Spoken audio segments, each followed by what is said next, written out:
Selamat datang di Darul Horror Story, tempat kisah-kisah terlarang, pengalaman nyata, dan cerita yang sengaja dikubur kini dibangkitkan kembali. Cerita-cerita ini bukan sekedar dongeng, beberapa berasal dari pengakuan orang-orang yang masih hidup, dan sebagian lagi dari mereka yang seharusnya sudah mati. Jika kamu mendengar bisikan aneh atau merasakan sesuatu di belakangmu, jangan menoleh, karena bisa jadi mereka juga sedang mendengarkan. Ini adalah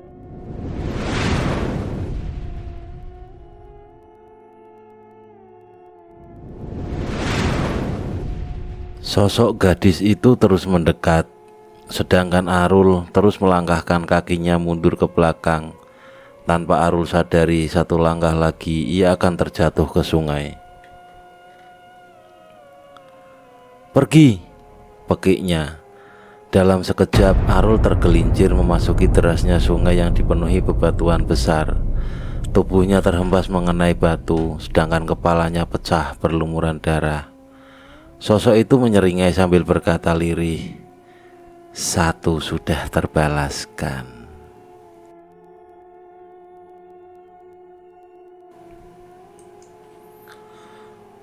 Kondisi Arul begitu mengenaskan.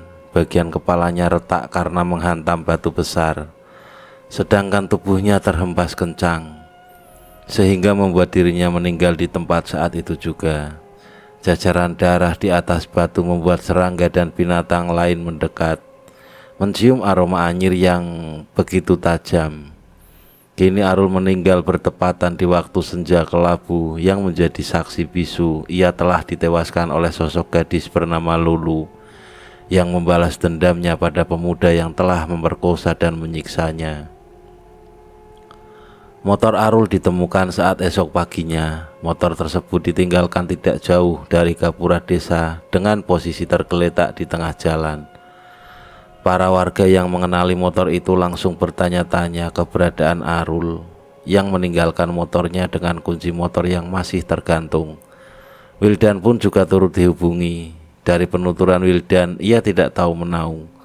Mereka kemarin sore memang tidak pulang bersamaan, ia pulang lebih dulu, sedangkan Arul pulang belakangan. Wildan menjelaskan semuanya apa adanya. Wildan juga mengabarkan pada teman satu kerjaan di proyek jika Arul menghilang.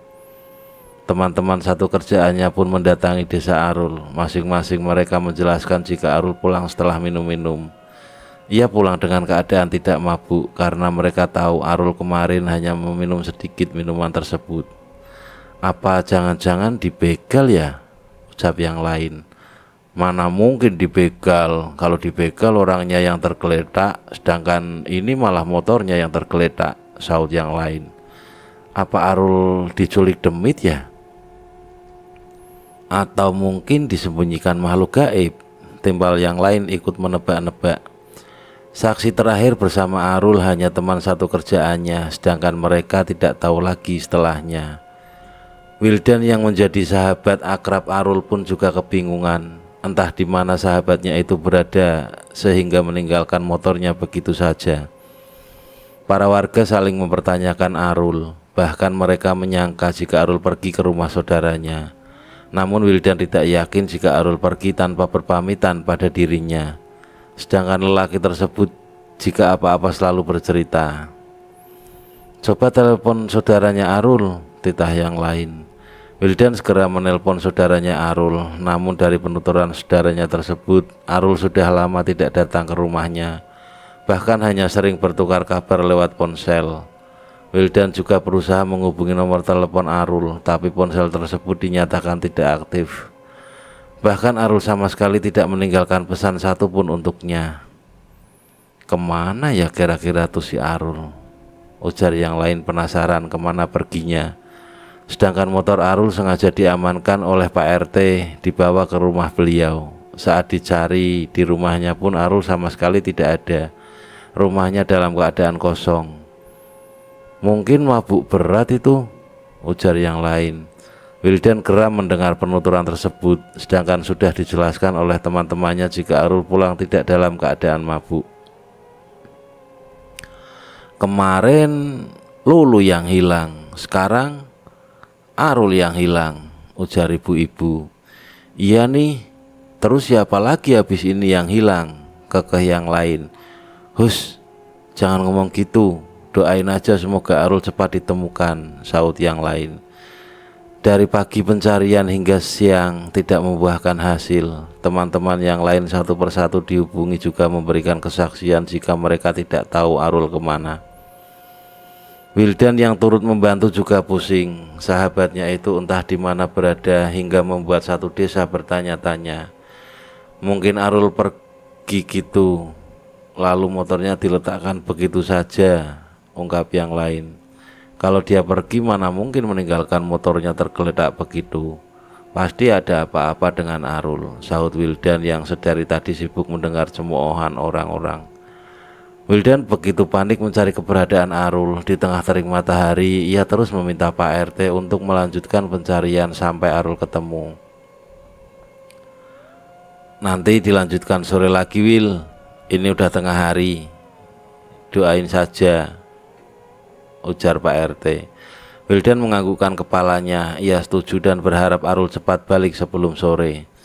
Sekitar pukul 4 sore, tiba-tiba seorang warga sambil menenteng alat pancing datang terpogoh-pogoh.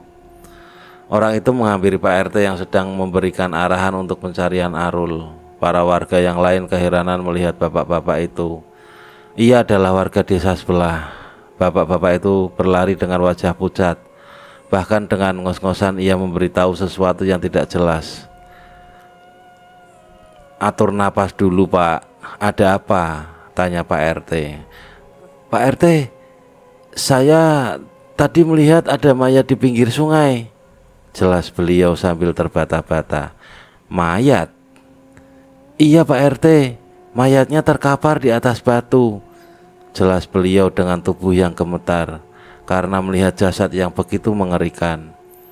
Pak RT dan juga yang lain langsung berjalan menuju sungai di batas desa. Wildan pun turut ikut, bahkan ia berusaha membuang jauh pikiran buruknya. Saat sampai di lokasi yang disebutkan, seketika yang lain langsung syok melihat jasad tersebut yang begitu dikenali. Jasad itu ialah Arul. Wildan tak bisa berkata-kata lagi, mulutnya terbungkam. Ia tak percaya dengan apa yang ia lihat saat ini. Pak RT segera menghubungi pihak kepolisian untuk segera diketahui kematian Arul. Saat dievakuasi, jasad tersebut langsung dibawa ke rumah sakit. Jajaran darah yang mengalir sudah mengering di atas batu besar. Kepala Arul yang retak mengeluarkan darah yang banyak sehingga membuat rambutnya yang gondrong berlumuran darah. Wildan berteriak histeris. Bahkan ia tidak menyangka jika sahabatnya meninggal dengan keadaan yang mengenaskan. Senja itu setelah Arul ditemukan, maka Wildan adalah menjadi target selanjutnya. Tanpa Wildan sadari, sejak pulang dari sungai, ia sudah diikuti oleh sesosok gadis berambut panjang yang tak lain ialah sosok Lulu yang belum tenang. Wildan masih tidak percaya, bahkan ia menampar pipinya berkali-kali, memastikan jika saat ini hanyalah sebuah mimpi. Geger satu desa tentang penemuan mayat Arul dengan kondisi yang mengenaskan. Banyak yang menduga jika Arul sengaja dibunuh. Wildan begitu terpukul dengan keadaannya yang saat ini. Padahal kemarin sore dirinya masih asik mengobrol dan bercanda dengan Arul. Sebelum ia berpamitan untuk pulang lebih dulu, Wildan mengeluarkan sumpah serapah pada seorang yang telah berani melenyapkan sahabatnya. Sabar, doain aja semoga Arul sudah tenang, ucap sang ibu. Wildan yang pusing malah membentak ibunya. Bahkan demi menghilangkan rasa pusing, ia membeli banyak minuman yang ia habiskan seorang diri. Ibunya tak berani menasihati atau banyak omong. Beliau sudah tahu karakter sang anak yang tak suka diberikan nasihat atau ditegur. Bukannya menurut, Wildan sering memaki ibunya jika ia tak suka. Wildan begitu terpukul, bahkan dirinya sampai stres gara-gara Arul telah meninggalkannya. Setelah Arul dikebumikan, Dari pihak kepolisian mengatakan jika Arul kemungkinan besar sedang mabuk dan tidak sengaja jatuh ke sungai. Karena di tubuhnya tidak terdapat jejak ataupun bekas kekerasan, maka pihak berwajib menyatakan jika Arul meninggal dunia hanya kecelakaan. Kini sudah 3 hari Arul dikuburkan, maka Wildan merasa jika hari-harinya semakin suram. Tidak ada tempat cerita, tidak ada yang menguatkan, bahkan tidak ada teman yang akrab saat di tempat kerja. Sudahlah Will, ikhlaskan saja, ujar teman-temannya yang di tempat kerja. Gue merasa ada yang aneh. Bukankah kalian melihat Arul minum hanya sedikit? Masa dia sampai mabuk berat dan meninggal di sungai? Ungkap Wildan merasa janggal. Di sini minum memang sedikit, tapi bisa jadi dia beli sendiri sebelum pulang, sahut yang lain. Wildan manggut-manggut saja. Dia berpikir bisa saja Arul membeli minuman sendiri dan menikmatinya sebelum pulang. Ya udah, gue pamit pulang duluan ya. Udah malam banget nih, ucap Wildan berpamitan lebih dulu pada rekan kerjanya. Iya bro, silahkan, hati-hati di jalan, jawab mereka bersamaan. Wildan yang pusing lebih banyak menghabiskan waktu di tempat kerja. Ia lebih sering mengobrol dengan teman-temannya saat di proyek. Malam itu Wildan pulang malam karena dia memilih ikut lembur untuk memenuhi kebutuhan yang akhir-akhir ini sering membeli minuman keras. Ia berencana besok akan menemui Bima ke penjara. Ia akan memberitahu jika Arul sudah meninggal dunia dengan sadis. Sedangkan di tempat yang berbeda, Bima kini sudah mulai beradaptasi di dalam lapas. Hukuman yang ia dapat di dalam lapas sudah selesai. Ia diterima baik di dalam penjara. Semuanya balik menganggap saling saudara. Bahkan kegiatan di lapas sangat menyenangkan, dari sholat berjamaah, mendengarkan pengajian, bahkan setiap seminggu sekali diadakan baris berbaris dan juga senam bersama. Bima di dalam lapas berusaha menjadi orang yang lebih baik lagi. Ia sudah jauh dengan Tuhan saat ini, bahkan sejak dendam menggerogoti hatinya. Maka sejak itu ia melupakan Tuhan dengan mengatakan jika Tuhan itu tidak adil. Jika dipikir-pikir, Bima sangat menyesal menaruh dendam pada keluarga Pak Yudi, yang akhirnya ia membalaskannya pada orang yang salah. Orang yang tidak tahu menahu, bahkan gadis itu tidak pernah berbuat salah sedikit pun. Bima merutuki dirinya, tak bisa apa-apa saat ini selain sebuah penyesalan yang harus ia hadapi setiap harinya. Bahkan ia selalu menyalahkan dirinya yang tak terima takdir. Bukan Pak Yudi yang kejam, tapi dirinya. Bukan Bu Sari yang menindas, tetapi dirinya. Bukan pula Fatan yang pengecut, tapi dirinya lah yang pengecut. Setelah malamnya, Bima selalu meminta ampun kepada Tuhan. Ia bertekad mulai sekarang ia akan menebus kesalahannya, akan mendekam di penjara sesuai yang sudah diputuskan. Pulang dari lembur, Wildan dengan santainya mengendarai motornya melintasi pedesaan yang sudah begitu sepi. Bahkan satu orang pun tidak ada yang berkeliaran. Di pos ronda pun orang tidak ada satupun yang begadang. Wildan melajukan motornya. Perasaan tiba-tiba tidak enak karena sejak tadi ia tidak bertemu dengan pengendara lain. Saat melewati lapangan bola, Wildan memelankan laju motornya. Ia merasa lega karena saat melewati lapangan tersebut, ia berpapasan dengan seorang perempuan. Untung ada bertemu dengan orang lain, gumam Wildan lega.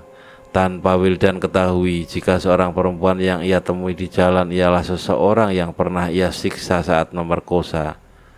Bahkan perempuan itu meninggal gara-gara Wildan yang begitu kejam menyiksanya.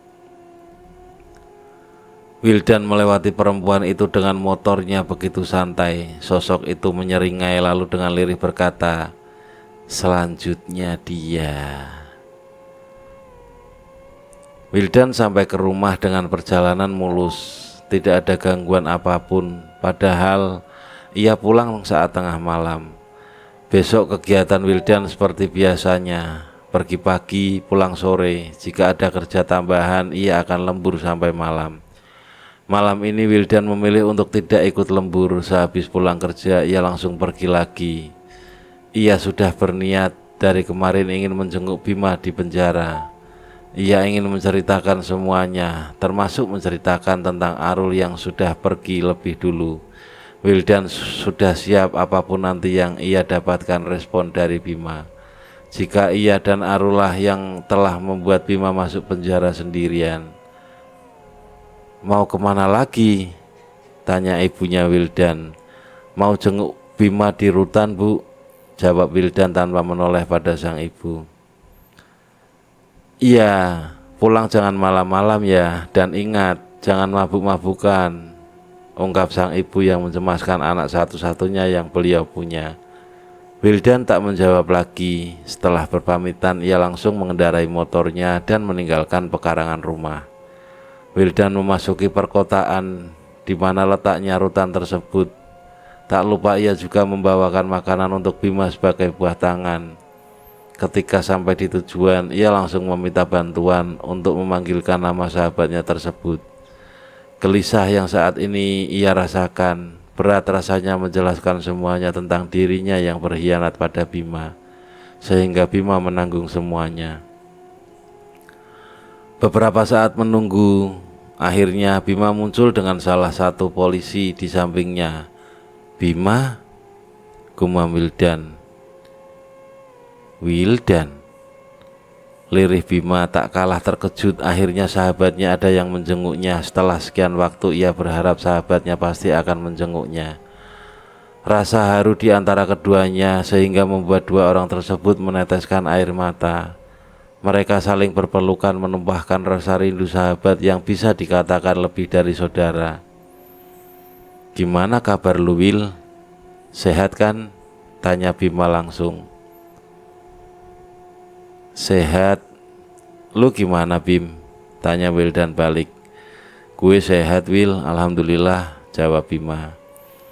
Bima benar-benar bahagia ketika Wildan datang menjenguknya, bahkan terpancar dari wajahnya yang hitam manis tersebut. Keduanya masih menanyakan tentang kabar, saling bertukar rasa rindu, bahkan Bima begitu senang tak terkira perasaannya. Lu sendiri aja, Wil, Arul gak ikut? Tanya Bima heran. Beberapa saat Wildan terdiam, ia bingung harus menjelaskannya dari mana. Sejenak Wildan mengembuskan nafasnya membuat perasaan agar lebih lega. Arul mana? Tanya Bima lagi. Kerja ya dia? Tanya Bima terus mendesak.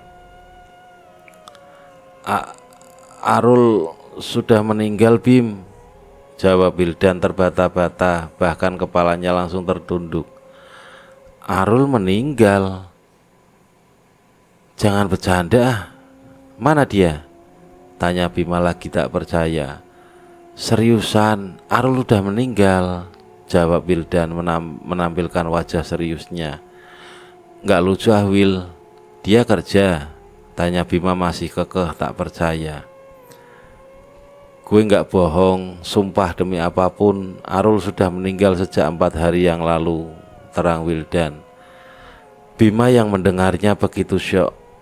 Bahkan mulutnya hanya terkatup tak percaya apa yang ia dengar dari penuturan Wildan. Terlihat mata Bima berkaca-kaca, sedangkan Wildan sudah meneteskan air matanya. Sungguh dua orang sahabat yang kini duduk di bangku panjang itu saling menguatkan satu sama lain. Bima meneteskan air matanya, sedangkan Wildan sudah tidak bisa menahan isaknya lagi. Dadanya sesak, rasa sakit begitu menghimpit dadanya sehingga membuat di antara mereka tenggelam dalam kesedihan. Meninggal karena apa? Tanya Bima dengan suara serak. Jatuh ke sungai, jawab Wildan. Kenapa? Kok bisa? Bukannya Arul bisa berenang? Tanya Bima. Wildan menceritakan semuanya, dari motor Arul yang ditemukan tergeletak sampai jasad Arul yang ditemukan di pinggir sungai di atas batu besar. Wildan tak sanggup menjelaskan kondisi Arul, bahkan ia masih terbayang-bayang dengan Arul yang dipenuhi darah. Apa ada yang sengaja membunuhnya? Tanya Bima. Tidak ada, karena setelah diperiksa Arul benar-benar murni, hanya kecelakaan. Tidak ada yang meninggalkan jejak apapun di tubuhnya, jelas Wildan. Mungkin permainan seseorang itu hebat. Coba ingat-ingat, apa dia punya musuh? Tanya Bima lagi. Wildan menggelengkan kepalanya. Seingatnya Arul tidak memiliki musuh satupun. Bim, ada yang ingin gue katakan, ujar Wildan. Apa? Katakan saja, jawab Bima. Wildan sudah siap jika Bima akan menonjoknya atau apa. Yang penting saat ini ia bisa berkata jujur. Gue dan Arul menjadikan lu tumbal demi kami berdua selamat, lirih Wildan. Maksud lu apa, Wil? Tanya Bima tak mengerti. Wildan menjelaskan semuanya dari awal hingga akhir. Alasan mereka menumbalkan sahabatnya karena mereka sempat dicurigai, sedangkan Bima sudah lari keluar pulau. Maka Arul dan Wildan berusaha meyakinkan warga jika Bima adalah pelaku utamanya. Bima tersenyum sinis melihat sahabat yang ia kira bisa dipercaya itu, sedangkan dirinya berusaha menyelamatkan dua sahabatnya. Bahkan ia bersumpah jika ia melakukan pemerkosaan dan pembunuhan hanya sendirian, demi sahabat karib tersebut tetap bisa menghirup udara luar. Ada kebohongan apa lagi? Tanya Bima. Wildan menggelengkan kepalanya. Ya udah, silahkan lu pulang. Besar juga nyali lu jujur sama gue, ucap Bima tersenyum. Wildan berpamitan pulang. Sekali lagi mereka berpelukan, bahkan kata maaf terus terdengar lirih dari mulut Wildan. Maafin gue, Bim, ucap Wildan. Bima mengangkat sudut bibirnya lalu berkata, di dunia ini tidak ada yang bisa dipercaya kecuali diri sendiri. Ucapan Bima tersebut mampu menusuk hati Wildan. Ia tak bisa berkata apa-apa lagi, hanya diam saja menyaksikan kemarahan dan kekecewaan Bima. Tak bisa dipungkiri, wajar saja Bima berkata demikian karena ia pantas dicap sebagai pengkhianat, bajingan, dan lelaki tolol sekalipun. Hanya demi menutupi kebusukannya, maka ia berani menaruhkan sahabatnya sendiri. Ia akui mereka bukanlah sahabat sejati. Sahabat sejati ialah sahabat yang suka duka selalu bersama. Bahkan sahabat sejati mampu melindungi satu sama lain, tidak untuk ditumbalkan demi keuntungan sendiri. Bersamaan dengan waktu jenguk yang sudah habis, mereka berpisah. Bima benar-benar sakit hati dan kecewa saat tahu kebenarannya. Tapi di sisi lain ia juga terpukul atas kematian Arul yang mengenaskan. Bima masuk menenteng makanan dibawakan oleh Wildan. Ia pikir Wildan menjenguknya akan membuatnya bahagia, tapi ternyata kenyataan yang ia dapat lebih menyakitkan. Perasaan Bima campur aduk, ada rasa marah dan juga sedih. Ia tak tahu harus berbuat apa, tapi rasa persahabatan kepada mereka lebih besar dibandingkan rasa kecewa yang ia dapatkan. Bima menangis dalam diam, matanya sejak tadi terus-menerus mendesak untuk keluar, walaupun sudah ia tahan-tahan. Bima mengembuskan napasnya, ia harus menerima kenyataan pahit saat ini. Ada apa? Siapa yang jenguk tadi? Tanya teman Bima yang melihat mata Bima yang memerah. Sahabat gue, jawab Bima memaksakan tersenyum. Teman satu sel pun tersenyum, persis seperti Bima. Mereka yang lain pun juga korban para sahabat yang ternyata lebih jahat dari serigala. Nangis, Bim? Tanya yang lain. Iya, sahabat gue yang satunya meninggal dunia secara tak wajar, jawab Bima. Bima memilih diam setelah itu. Saat ini yang ia miliki hanya teman-teman satu selnya. Sedangkan sanak keluarga yang lain ia tidak memilikinya lagi. Wildan pulang dengan perasaan yang entah ia merasa sangat bersalah telah jahat terhadap Bima. Bahkan lidahnya menjadi keluh tak bisa berkata-kata apalagi setelahnya. Yang keluar hanya sebuah lirihan kata maaf yang selalu ia bisikkan. Maafkan gue Bim, gumam Bima begitu sakit. Wildan di perjalanan sudah memasuki maghrib. Perasaannya gundah gulana. Rasa salah begitu besar bahkan ia menyadari jika mata Bima menyiratkan sebuah kekecewaan di maniknya yang tajam tersebut. Wildan merutuki dirinya, bahkan ia membenci dirinya yang pengecut ini.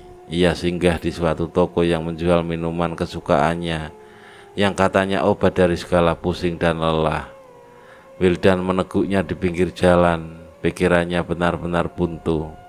Bahkan dirinya berniat ingin menabrakkan dirinya ke mobil truk yang melaju kencang. Ah! Teriak Wildan frustasi. Tak peduli ia pada orang-orang yang menatapnya dengan tatapan aneh. Saat ini dirinya merasa tak berguna. Bahkan satu sahabatnya mati dan hilang saja. Ia tidak tahu menau. Dan yang membuat penyesalannya semakin besar ialah ia yang terus kepikiran pada Bima yang menanggung semuanya. Namun jika ia menyerahkan diri pada pihak kepolisian, rasanya tidak mungkin. Ia takut masuk penjara, takut tak bisa bebas seperti biasanya, dan takut ibunya kecewa jika ia adalah komplotan pelaku pembunuhan Lulu. Wildan yang mabuk berat, ia paksakan mengendarai motornya menuju pulang. Pikiran yang kalut tak tanggung-tanggung, ia melajukan motornya dengan kecepatan tinggi. Saat tiba di jalanan yang sepi, semakin Wildan melajukan motornya dengan leluasa, ia menguasai jalanan. Saat tiba di tikungan yang tajam, ia langsung mengeremnya secara mendadak. Bahkan bunyi jejitan dari ban motor terdengar nyaring. Wildan yang mabuk dan ugal-ugalan hampir saja menabrak seorang perempuan yang hendak menyeberang. Wildan mengumpat kasar pada perempuan itu karena ia hampir jatuh dari motor atau bahkan menabrak perempuan tersebut. Astaga, Mbak, kalau nyebrang lihat-lihat dong. Apa nggak dengar ada bunyi motor? Ujar Wildan marah-marah. Perempuan itu selalu menunduk dan membuat Wildan semakin geram. Ialah seperti sedang berbicara sendiri karena tak ada respon apapun. Mbak Tulia, ujar Wildan lagi. Perempuan itu mengangkat kepalanya, matanya tajam menatap Wildan dengan bibir penuh seringaian. Wildan tercengang apa yang ia lihat. Ia mengucek-ucek matanya, tak percaya apa yang ia lihat. Lulu, lirih Wildan. Saat Wildan sudah sadar, tiba-tiba ia berlari secepat mungkin meninggalkan motornya. Pontang-panting ia berlari menghindari kejaran sosok itu yang juga tak kalah cepat mengejarnya. Bahkan tawa cekikikan terdengar dari sosok tersebut seperti menertawakan Wildan yang ketakutan. Seperti orang kesetanan, Wildan berlari tak tahu arah. Bahkan ia juga tidak menyadari jika kini ia berlari ke arah semak-semak yang rimbun. Tak dihiraukannya lagi sakit dan perih ketika lengannya mengenai duri-duri tajam. Tanpa Wildan sadari, ia sudah terlalu jauh berlari memasuki hutan. Sedangkan sosok itu seakan-akan terbang berpindah-pindah tempat. Tempat yang gelap membuat Wildan salah pijak. Ia terpental jatuh ke jurang dengan posisi perut yang mengenai ujung bambu yang tajam.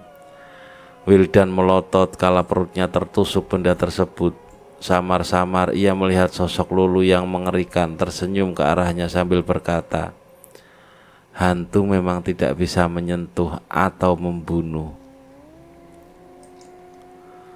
Setelah itu, Wildan tidak tahu apa-apa lagi. Ia menghembuskan napas terakhirnya dengan bambu yang menghujam perutnya. Kondisinya tak kalah mengenaskan, meninggal dalam keadaan mata melotot serta mulut yang terbuka. Satu desa kembali geger. Setelah beberapa hari yang lalu kematian Arul yang tak wajar, Kini kematian Wildan tak kalah seram. Motornya ditemukan tergeletak di tengah jalan dengan kunci motor yang masih melekat. Sedangkan Wildan tidak ada di tempat. Kematian Wildan baru ditemukan setelah 2 hari kemudian, karena ia meninggal di dalam hutan jauh dari permukiman. Polisi kembali menerangkan jika Wildan hanya kecelakaan karena tidak ada menemukan jejak ataupun bekas kekerasan di tubuhnya. Satu desa saling bisik-bisik. Mereka begitu asik membicarakan masalah yang akhir-akhir ini sangat aneh. 2 sahabat meninggal dunia di waktu berdekatan, sama-sama ditemukan dengan kondisi mengerikan. Bahkan cara meninggalnya pun tak jauh berbeda. Ditemukan motor tergeletak di tengah jalan, sedangkan orangnya tidak ada di tempat, lalu ditemukan jauh dari titik motor yang ditinggalkan. Sejak Arul dan Wildan meninggal dunia, maka desas-desus sosok Lulu juga tidak pernah terlihat. Bahkan desa sudah kembali seperti biasanya. Beberapa hari setelah kejadian, ibu dari Wildan sengaja menjenguk Bima ke penjara. Beliau yang sudah tua diantar oleh tetangganya menuju kota. Bima kembali dijenguk, namun kali ini ia terkejut saat melihat siapa yang datang. Bima langsung mendekat dan mencium tangan beliau dengan takzim, karena ia sudah menganggap jika itu adalah ibunya juga. "Bu, mana Wildan?" tanya Bima celingukan mencari keberadaan Wildan. Beliau tak bisa menjawab apa-apa, air mata sudah mengalir jika beliau tidak sanggup untuk menjelaskannya. "Kenapa, Bu? Ibu sehat aja kan? Kenapa menangis?" tanya Bima lagi makin keheranan. "Wildan sudah tidak ada, Nak," jawab beliau dengan suara yang bergetar. "Maksudnya apa, Bu?" tanya Bima. Beliau semakin menangis, rasanya begitu sakit. Hanya air mata yang mampu menjelaskannya untuk saat ini. "Wildan gak ikut?" tanya Bima. "Wildan sudah meninggal, Nak," jawab perempuan tua bertubuh renta tersebut. Bima yang mendengarnya begitu syok, bahkan ia tak bisa berkata-kata. Sulit dipercaya. "Beneran, Bu?" tanya Bima dengan tatapan tak percaya. Lantas perempuan tua itu menganggukkan kepalanya. Bima membawa orang tua tersebut ke dalam pelukannya. Ibu dari Wildan menjelaskan jika Wildan meninggal secara tak wajar. Penjelasan beliau mampu membuat Bima yang mendengarnya kembali terheran-heran. Bahkan yang anehnya lagi, kematian 2 sahabatnya dengan jarak yang waktu berdekatan. Bima syok apa yang telah menimpa Wildan. Ternyata beberapa hari yang lalu saat Wildan menjenguknya, itulah di mana hari terakhir ia bertemu dengan sahabatnya itu. "Kejadiannya kapan?" tanya Bima. "Ia hilang setelah berpamitan ingin menjengukmu ke sini," jelas beliau. Bima yang menjelaskan jika Wildan memang ada menjenguknya beberapa hari yang lalu. Tapi setelah itu Wildan berpamitan pulang. Bima memastikan jika kejadian Wildan bertepatan dengan kepulangan Wildan setelah menemuinya kemarin. "Apa Wildan dan Arul ada hubungannya dengan kematian Lulu?" tanya beliau dengan suara parau. Bima terdiam. Ia langsung menganggukkan kepalanya. "Sudah ibu duga sebelumnya, setelah Arul dan Wildan meninggal, sosok Lulu yang meneror desa juga sudah tidak kelihatan lagi," terang beliau. "Lulu gentayangan?" tanya Bima mengernyit dahinya keheranan. "Iya, apa Wildan tidak bercerita, Nak?" tanya beliau. Bima menggelengkan kepalanya. Ibu Wildan akhirnya menceritakan semuanya kondisi desa yang diteror oleh sosok Lulu. Bukan 1-2 orang yang melihatnya, namun hampir warga yang pernah melihatnya. "Sekarang keadaan desa bagaimana?" tanya Bima. "Desa sudah kembali aman, Nak," jawab beliau. Bima berpendapat jika kematian dua sahabatnya ada sangkut pautnya dengan Lulu. Namun jika itu benar, tapi anehnya ia tak pernah sekalipun ditemui Lulu, padahal otak kejahatannya adalah dirinya. Ibu Wildan langsung berpamitan pada Bima. Mereka saling berpelukan sembari Bima berkata, "Ibu jangan sedih, anggap saja aku adalah anak ibu," bisik Bima sehingga membuat wanita tua itu tersenyum dan lagi-lagi mengusap matanya yang tak bisa menahan kesedihan. Bima kembali mencium punggung tangan beliau sebelum pergi. Langkah wanita tua itu lebih ringan. Ada senyum di bibir beliau ketika bertemu Bima. Setelah mereka saling menganggap ibu dan anak, wanita tua itu lebih sering mengunjungi Bima. Melihat Bima seakan melihat Wildan. Ia sadar Lulu tidak mengincarnya karena ia sudah menebus semuanya di dalam penjara. Sekian lama menjadi tahanan, Bima tahu apa sebenarnya arti persahabatan. Ia selalu mengucapkan kata berulang-ulang setiap harinya, sekedar mengingatkan dirinya agar tidak terlalu percaya dengan orang lain. Sahabat bisa berkhianat, pasangan pun bisa berkhianat, keluarga juga demikian.